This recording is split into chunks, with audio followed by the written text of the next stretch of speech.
Hindi pala salita si Papa. Hindi rin siya mahilig magreklamo.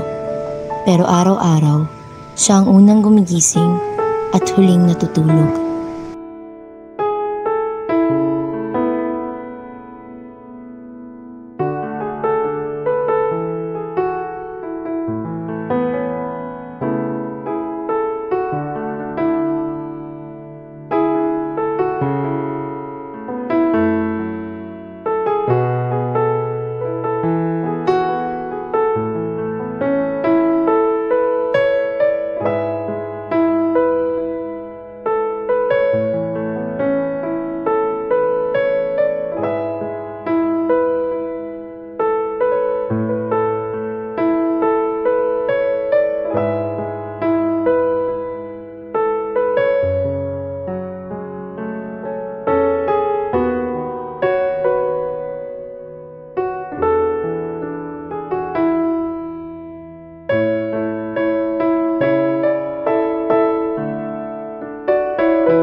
Andres, kain na. Tanghalian na.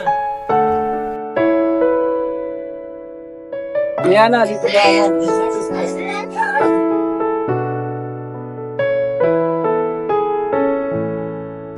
Minsan, nagugulat ako. Bakit puro ulam ang baon ko? Tapos si Papa, tubig lang pala ang baon niya sa trabaho.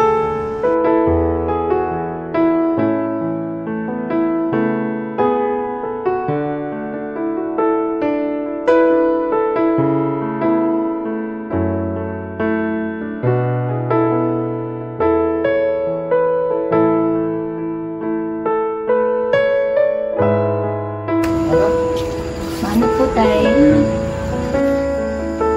Oh, andyan na pala kayo. Mia, Andres, kain na.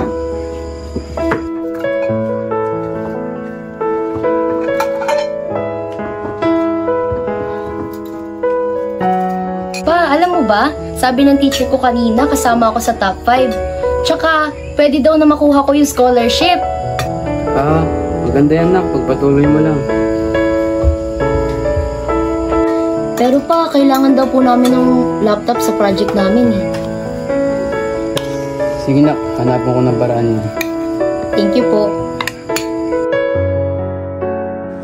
Hindi ko alam kung saan siya kumukuha ng lakas o ng pera. Basta, kapag may kailangan kami, parang laging may paraan si Papa. Maraming salamat po, boss. Na yung sahod mo sa buong linggo.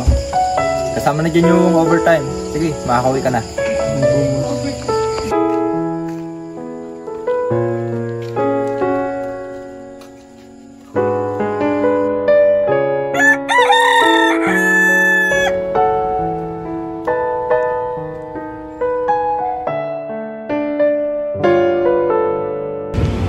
O Tay, ba't ka po nandito? Nak, may bibigay kasi ako sa'yo. Di ba kailangan mo ng laptop sa school niyo? Ito, para sa'yo. Talaga po? Salamat dito, Tay ah. Pero paano niyo po ito nabili?